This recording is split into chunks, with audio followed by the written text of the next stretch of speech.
걸린 사람을 구별해내기 위해서는 한 가지 방법밖에 없대요.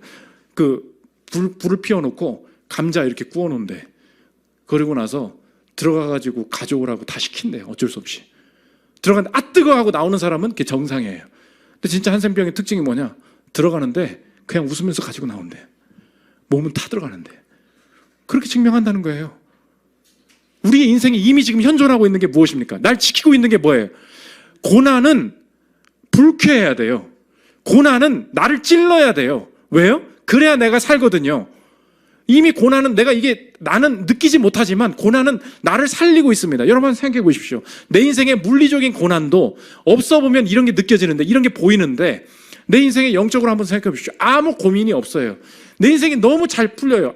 이 세상에 왜 이럴까? 어떤 고민도 해본 적이 없어요. 여러분 겸손하게 한번 생각해 보십시오. 여러분 하나님 찾았을 것 같습니까? 여러분 여기 왜 앉아 있어요? 그놈의 고민 때문에, 그놈의 고난 때문에 여기 나오게 된 거 아닙니까? 고난이 오히려 불쾌해야 돼. 왜 불쾌하냐고요? 불쾌해야 돼요. 아파야 돼요. 찔러야 된다고.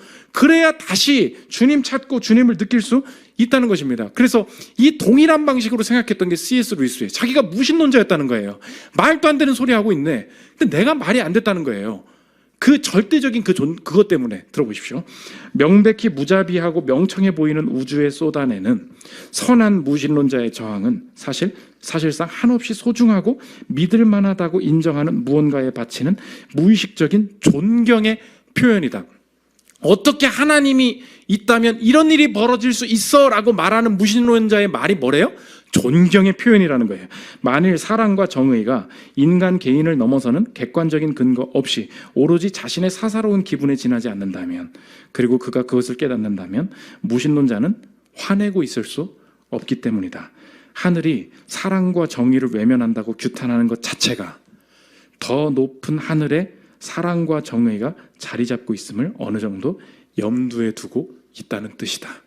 그걸 말하고 있다는 거예요. 오히려 그래서 이 고난에 대한 물음, 악에 대한 외침이 내가 하나님을 찾고 있다는 증거가 될 수 있다. 하나님과 나쁜 일, 하나님과 고난이 공존할 수 있다. 이 세계가 있음을 성경이 보여주고 있다는 것입니다.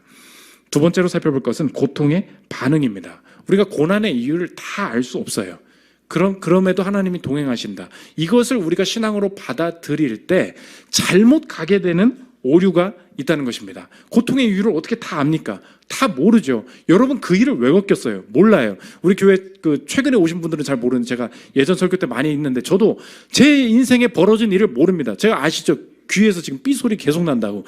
저는 이명현상이 있는 사람이에요. 근데 이명현상이 여러분 피곤할 때 삐소리 나는 게 아니고 24/7 24시간 계속 난다. 1초도 그치지 않아요. 지금도 이렇게 귀를 막으면 삐소리가 난다고요.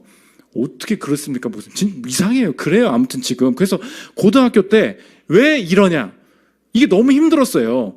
전 독서실에서 공부를 못했어요. 왜? 너무 조용하면 이 소리만 나는 거야. 그럼 공부가 안 돼요. 저는 옆에서 책장 넘기는 소리가 같이 나야 돼. 그래서 도서관에 꼭 가야 됐어요. 옆에 사람이 있어야 됐다고. 너무 공부에 집중해야 되는데 그게 안 되니까 너무 힘든 거예요. 주님 앞에 열심히 물어봤어요. 왜 내 귀에는 주님의 음성이 안 들리고 삐소리가 나냐고. 답을 안 해주셨어요. 지금도 답이 없어요. 그럼 어떡합니까?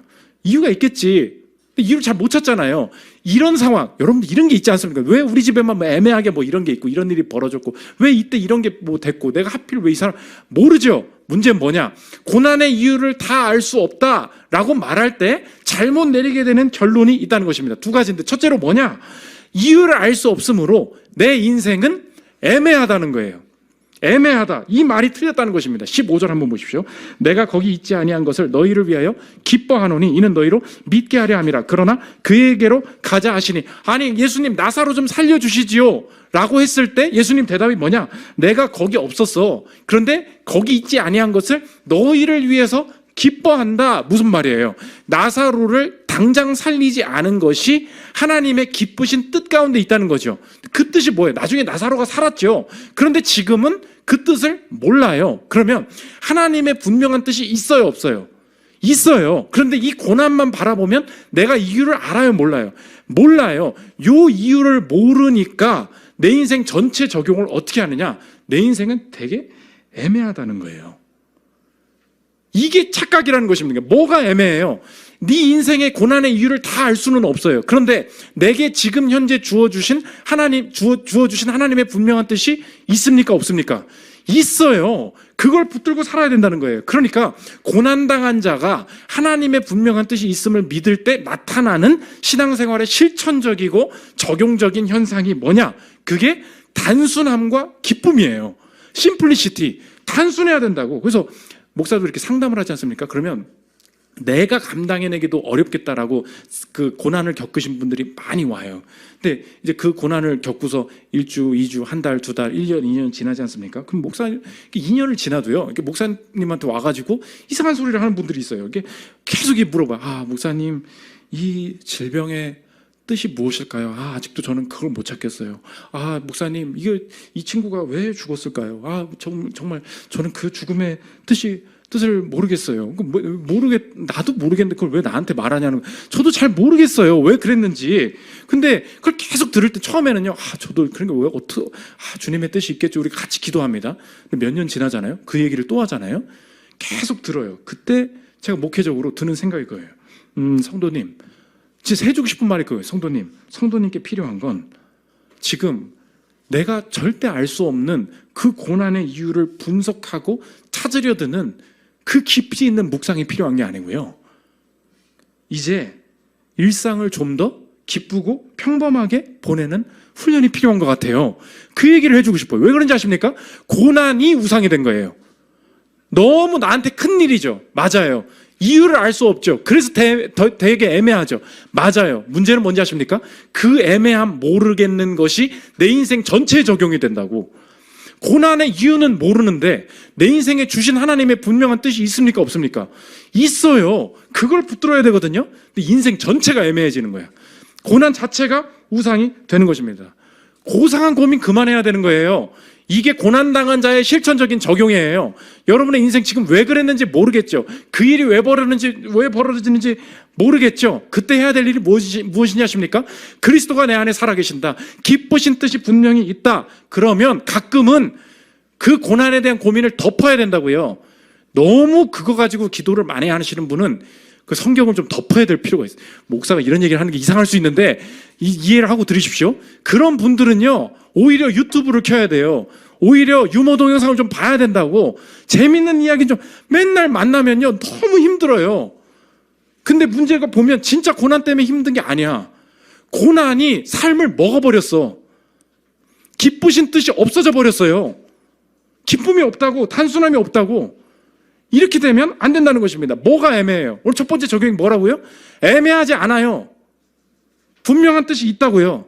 그래서 이걸 적용할 때 우리 젊은 분들도 많이 있지 않습니까? 커리어 적용할 때도 마찬가지예요. 우리가 고민이 너무 깊어지다 보니까 뭐라 그러냐. 목사님, 주님이 저게 주신 사명에 대해서 고민하고 있다. 제게 주신 비전과 미션이 뭔지 제가 정말 진지하게 고민하고 있어서 제가 이직을 해야 될지 말아야 될지. 그래서 저 기도 제목이라고 그러면서 꼭 이렇게 뭐 해외에서 많이 공부하고 그러면서 뭐 6개월 동안 또 어디 가가지고 하면서 좀 고민 좀. 왜 꼭 고민은 외국 나가가지고 고민을 해야 돼? 나는 아직도 이해를 할 수가 없는데 고민이 너무 많아. 왠지 아십니까? 하나님이 없죠. 그럼 인생에 중요한 의미가 필요하잖아요. 이 시대 많은 사람들이 중요한 의미를 어디서 찾습니까? 커리어에서 찾아요. 내 인생이 이 일을 하면서 얻게 되는 의미와 가치가 무엇인가, 이게 중요하단 말이에요. 이게 너무 깊어지는 거야.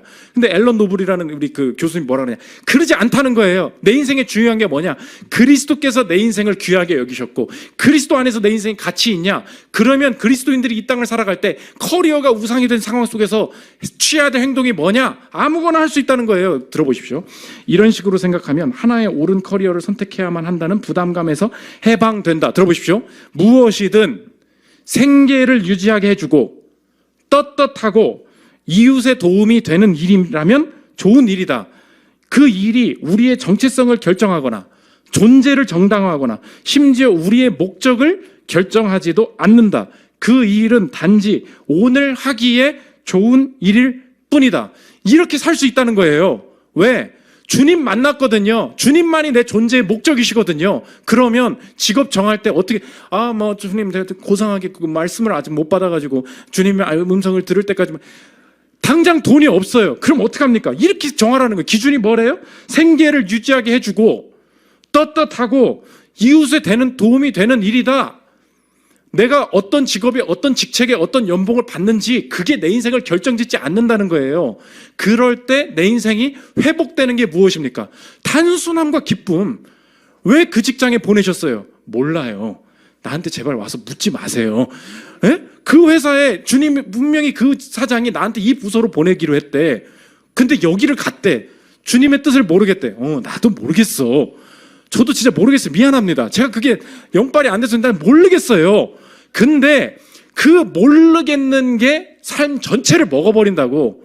뭐라 그래? 애매하대. 그런 사람들이 하는 말, 목사님 애매해요. 애매하다.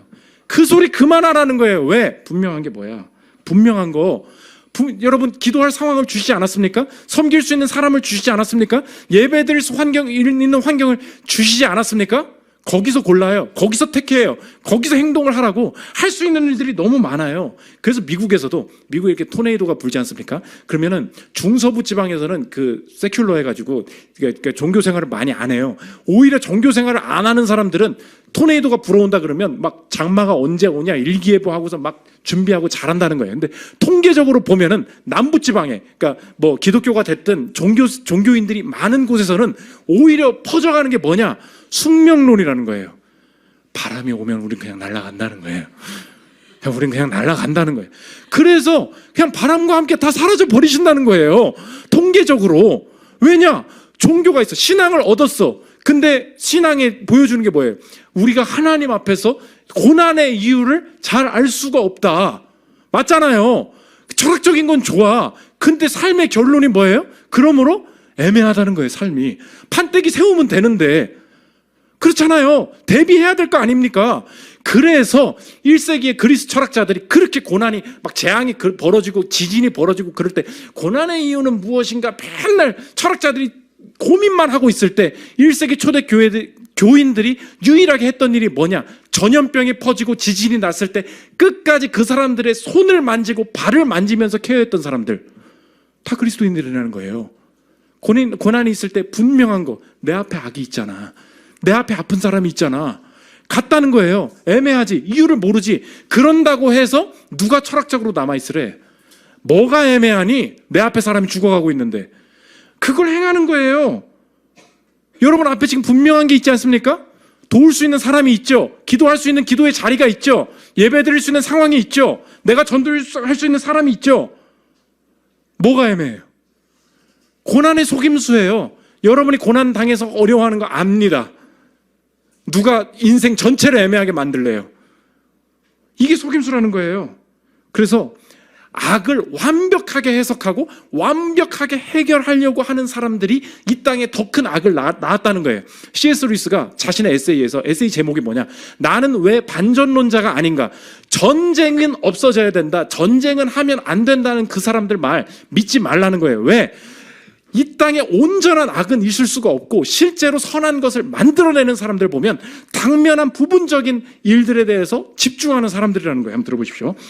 마르크스주의자, 프로이트주의자, 우생학자, 기타 온갖 주의자들의 열광적인 주장이 같은 논리의 산물입니다. 그러나 여기에요. 저는 인간이 하는 어떤 일이 고통을 뿌리 뽑을 수 있다는 확증을 얻지 못했습니다. 저는 최선의 결과를 이뤄내는 사람들은 보편적 정의, 보건, 평화를 이룰 수 있다고 생각하는 사람들이 아니라 노예매매 철폐, 교도소 개혁, 공장법 시행, 결핵 퇴치 등 제한된 목표를 위해 조용히 힘쓴 사람들이라고 생각합니다. 제가 아는 최고의 처세